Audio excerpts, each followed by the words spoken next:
Welcome back, my friends, to another episode of TFT Hyperroll with Artark. Let me get it out of the way. Remember to like, comment, subscribe, do things that helps the YouTube algorithm so people can discover the channel, discover the videos. And I just realized maybe you don't want them out there because you don't want everyone doing these builds, but they're going to find them anyway, so might as well help me out along the way. With that said, let's get started.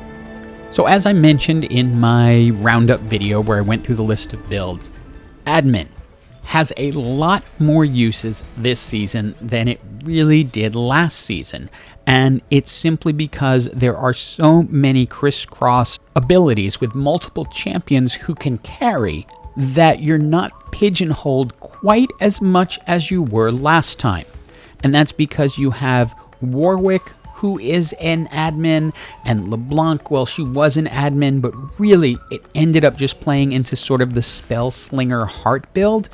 Now, a little bit different. So we start here with a Blitz with the thought of heading into some type of A.D.M.I.N build if I ever figure out how to get the champions onto the board that I actually want.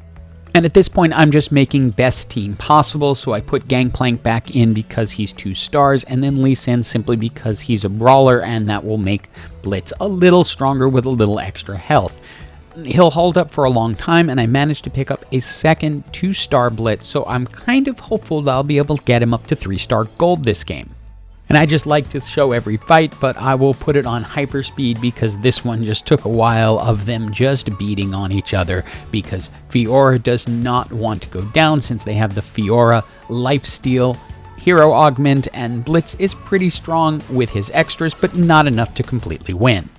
And at this point, the game is being a little coy. I would like to have another A.D.M.I.N so I can get an A.D.M.I.N buff, but it's not complying. So I go ahead and grab Sona. She's a heart. Lee Sin's a heart. At least that'll give me some extra power, and I think it'll keep the team strong.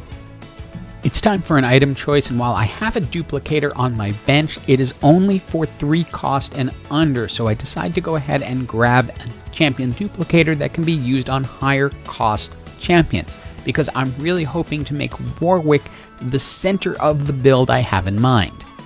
You see, the concept I had for this build is Warwick is an A.D.M.I.N hacker brawler, so that gives me another brawler along with Blitz. Then you can bring in LeBlanc, who is also an A.D.M.I.N hacker, so that gives you 2 hackers right off the bat, plus you'll be working into the A.D.M.I.N trait. So that's what I'm wanting to do. Whether it's going to let me or not is a whole other story.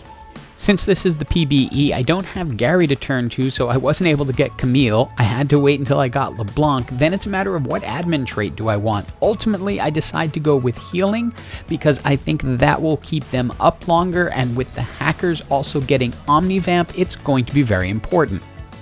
I can go ahead here and grab Thrill of the Hunt, which will give me additional healing. The Heart, or Brawler Heart won't really work for what I'm doing. Now I can go ahead and use the lesser champion duplicator to bring Blitz up to his gold 3-star, which will make that Warmogs and his Gargoyle Stoneplate even more effective. Give LeBlanc the Archangel Staff and Hextech Gunblade, so we're getting healing on top of healing on top of healing. The goal is to keep everyone up for a long time. I can get rid of Gangplank, bring in Camille, now I just have one last A.D.M.I.N to go. Now the nice thing here is with the additional little heart bonus that we're getting, LeBlanc is going to get stronger and stronger and stronger throughout the match. She's getting the bonus from the Archangel Staff, and then anytime Sona or Lee Sin cast, she's also getting additional AP. So as we get towards the end of the match, she's going to be basically able to one-shot things. Since we have a tier on the bench to finish off LeBlanc, we're going to want to grab the BF sword so we can make the Spear of Sojin. We've also picked up a couple of Pykes. We missed some earlier, but picked them up now that we're really for sure heading in this direction, so that will be an additional hacker when the time comes. We brought in Morgana for her stun, which is very effective, but we're going to run into a different problem here, and that is Ox Force. Because even though LeBlanc could take them down a couple of times, such as here, the Ox Force keeps Alistair alive, doesn't allow her to then move on to the next target, so their team stays up and is able to defeat us. And this is one of those funky little fights where you're basically kind of facing off against the same type of team. They're running sort of a hacker heart type thing as well, but with Spellslinger. At first, I think I'm done for. I have no chance of winning this. They have more on the board. But as LeBlanc is powering up, I see the opportunity that maybe we're going to win. As it goes into overtime, she knocks them out, but Lux gets the last bit with a teeny tiny bit of health left. Now, I found a Vex and Jhin during the NPC round, so that gives me some possibilities. I go ahead and pick up the Tear of the Goddess, because that gives me possibilities as well. I roll my augment and decide to go with Jeweled Lotus, because that's going to help LeBlanc, because she's part of the team pretty much no matter what. But this is a moment where I could shift over into doing some type of Riftwalker build, or stay true to what I'm doing and try to go with the hacker build. It's kind of a tough decision because I have all the possibilities, but for now I'm bringing in Twisted Fate to be an additional spell slinger. We run into a duelist team that is running supers because they have a super heart and the duelist behind them. But we're just a little bit too strong for this. The additional power you get with supers, I just have not found that effective in hyperroll. While it does do nicely, you can see our back end power just wipes them out. I have now 2-starred the Jhin, so I'm very tempted to bring Riftwalker into this, get rid of Twisted Fate.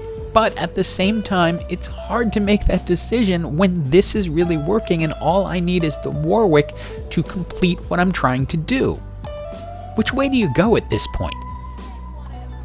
After the carousel, I was able to look and find another Vex. So now with a 2-star Vex and a 2-star Jhin and a 2-star Pyke, yeah, it's time to bring in Zac.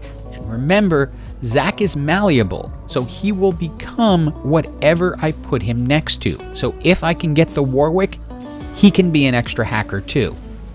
But also, right now he's serving as a Renegade, which is giving additional AP to key champions.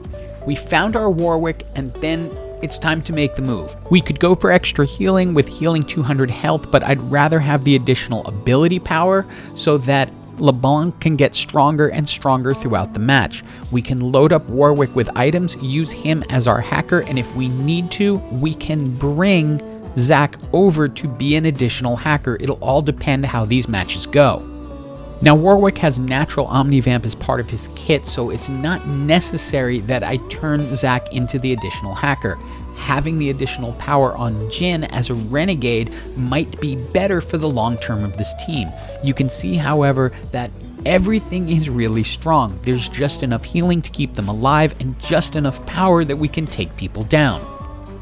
Thanks to the new versatility of A.D.M.I.N and the champions that go into it and what they can do, this team has become very solid. We were able to get in Riftwalker, which has given us a strong front line, and as you can see, Warwick is just tearing them apart from the backline. That Edge of Night is allowing him time to recover and then get back in the fight. And that leads us into the top 4. And we get the second Warwick. We also have a champion duplicator, so we can 2-star that Warwick whenever we want. It's time for our last 2 item choices, and Hand of Justice will just be another great addition for Jhin since he already has 1. 2 will be even better. Then we have a tough choice between Last Whisperer and Rageblade. I decide to go with Rageblade because that will just work better on Warwick as he will continue to pick up speed, especially with that Edge of Night. We can go ahead, put in an Ezreal so we get the attacks from multiple directions, and then finish this thing off. We have an additional Warwick, so we can go ahead, grab him, and then save that potential duplicator for a 3-star LeBlanc. And with both teams having an Ezreal, it's about to get a little crazy because you're going to see things flying everywhere, but try to keep your eye on Warwick, as I am counting on him to take out their entire backline. He jumps here, but goes to the center rather than over to the Ezreal, which is a little bit concerning because Ezreal has a lot of power, and you can see when he ults, it just goes everywhere. Luckily, LeBlanc is just gaining power throughout the entire fight, so she just gets stronger and stronger and stronger. Even though we've given up heart, the Archangel Staff is doing its job along with the additional A.D.M.I.N buff, and so we win that round. We're down to the 1v1 and looking for that additional LeBlanc that we can pick up and then make use of our champion duplicator and turn her into the gold 3-star LeBlanc that makes this team pretty much unbeatable. I take a quick glance over to their team and decide I'd rather have an Urgot than an Ezreal just for that additional stun.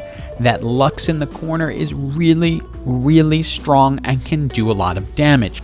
And this fight is going to be all over the place. That Annie, 3-star Annie with the Dragon's Claw, is basically designed to hold LeBlanc in place and not allow her to get much done. And let's not forget what happened the last time we met this person. Yeah, they're the one with the Lux that was able to beat us with almost no health left. But I have a 3-star LeBlanc now, so that's not going to happen again, is it? Well, Lux knocks out my Jhin with one shot.